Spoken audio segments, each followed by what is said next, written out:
यहाँ के प्रत्याशी माननीय राधाकरण साहू जी, पूर्व विधायक हमारे परम मित्र सुनील पांडे जी, विशाल सिंह जी, संजय सिंह जी, जिला अध्यक्ष रामेश्वर पासवान जी, पवन यादव जी, संतोष चंद्रवंशी जी, अरुण सिंह जी, कौशल यादव जी, नाम तो ले ही चुके हैं हमारे तरफ से। समय अभाव के कारण मैं नहीं नाम लेने पा रहा, उसके लिए क्षमा करिएगा। नीचे नहीं होगा भाइयों, मेरा पहला प्रोग्राम दिनारा में था। हेलीकॉप्टर से मुझे वहां आना था। वहां आने के बाद मुझे यहां आना था। मैंने मौसम के मिजाज को समझा और मैं बाई रोड यहां पर आया और आपका आशीर्वाद लेकर के मैं 5 मिनट के लिए दिनारा भी जाऊंगा। यहां आना इसलिए मेरा जरूरी था कि मेरी बेटी की शादी आपके क्षेत्र में विशाल सिंह से हुई है, लेकिन मेरा अजियाऊ, मेरा पर पटियाऊ, मेरे बाबा का ननिहाल आरा करनाल गांव में था। मेरा अजियाऊ छपरा में था। मेरी ससुराल देवरिया में है, देवरिया में ननिहाल, गोरखपुर में ससुराल। यानी कहने का तात्पर्य है कि आज जो मेरे नाम का डंका पूरे देश में बज रहा है वो आपके बदौलत बज रहा है, क्योंकि कहीं न कहीं आप गड़बड़ कर रहे हैं, आप गड़बड़ कर रहे हैं। कहीं न कहीं मैं आपका ही खून हूं, मेरे अंदर आपका ही खून है और इसलिए आज कहना चाहता हूं कि वक्त को जिसने नहीं समझा, समय को जिसने नहीं समझा, जरा शांति है। दीवान जी आप आपको कम करिए, दीवान जी व्यवस्था सुनाइए। दीवान जी 2 मिनट में वक्त को, समय को जिसने नहीं समझा उसे मिटना पड़ा है। बच गया तलवार से तो फूल से कटना पड़ा है। राह चाहे जितनी हो कठिन और राह चाहे जितनी हो बड़ी, हर नदी की धार को चट्टान से हटना पड़ा है। तो मेरे भाइयों, भैया आप लोग तो बोले दीजिए, आप लोग मत बोलिए। और इसलिए मेरे भाइयों, मैं हर बात इशारे में कर रहा हूं। हम कौन थे, क्या हो गए?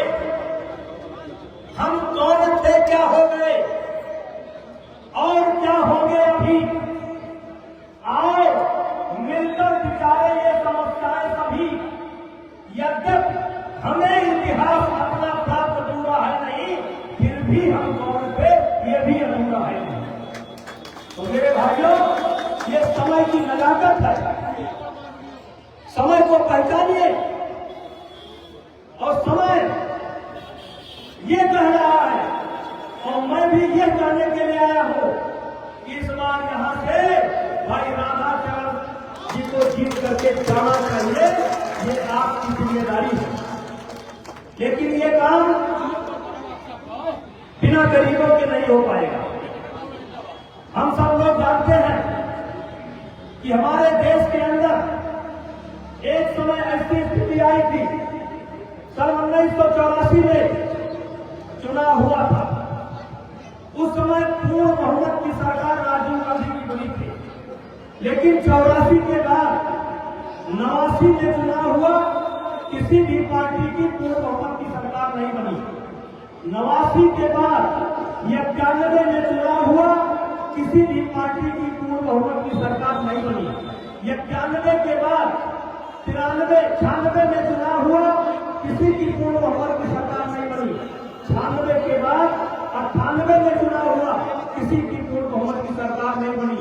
98 के बाद 99 में चुनाव हुआ, किसी की पूर्ण बहुमत की सरकार नहीं बनी, और 99 के बाद 4 में चुनाव हुआ, पूर्ण बहुमत की सरकार नहीं बनी, 9 में चुनाव हुआ, पूर्ण बहुमत की सरकार नहीं बनी। लेकिन मोदी जी के आने के बाद 2014 में जब ये गरीब झोपड़ी में बैठा हुआ गरीब जब हमारे साथ खड़ा हुआ तो पूर्ण बहुमत की सरकार बन गई।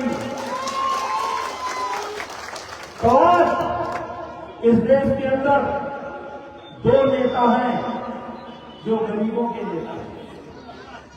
बिहार के अंदर नीतीश कुमार जी किसी की दया पर 3-3 बार 4-4 बार चुनाव नहीं जीत रहे हैं। नीतीश कुमार जी चुनाव गरीबों के बदौलत जीत रहे हैं और वो गरीबों के नेता हैं। इसलिए मेरे भाइयों, मैं आपसे कहना चाहता हूं, चुनाव का असर केवल बिहार तक रहने वाला नहीं है।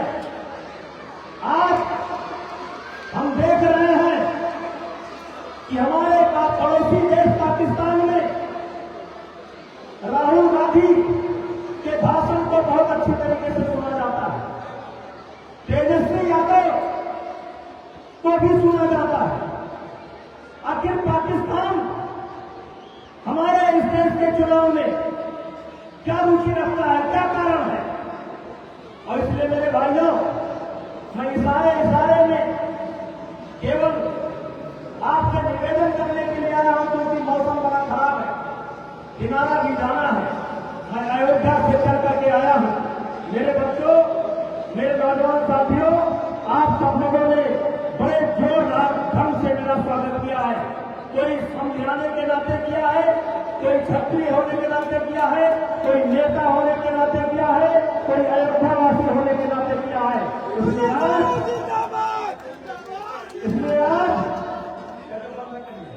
इसलिए आज क्योंकि समय कम है, मेरे नौजवान साथियों, विशाल भैया कहा है कि युवा सत्य के बल पर ही जग की आजादी बनती है, इतिहास पूरा ही चलता है, किशोर जवानी चलती है। हमें जवानी हेलीकॉप्टर से दिनारा चलेंगे ना? नहीं, ये आपको तय करना है।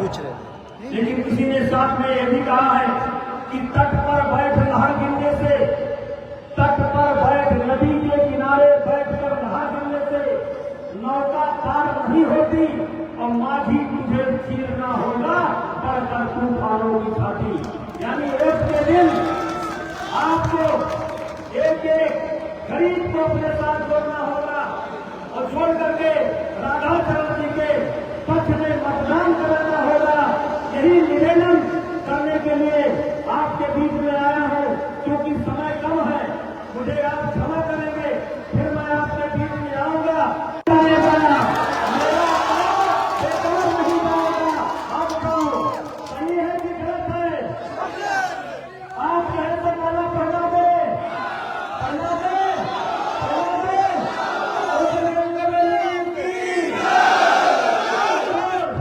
मैं फिर वचन देता हूं कि जीत के बाद जब कार्यक्रम 10 का रखा जाएगा, उस दिन दिन भर आपके साथ रहूंगा और फोटो निकालूंगा। ये चुनाव केवल बिहार तक सीमित नहीं है। 2005 के पहले क्या स्थिति थी, ये आपको सोचने की जरूरत है। फिर वही छटपटाहट है, फिर वही शक्तियां फिर से उभार मार रही है। और ये शब्दों के बाद बाइट नहीं, सीधे जाएंगे। बंद मत कीजिएगा, बंद मत कीजिएगा, बंद मत कीजिएगा।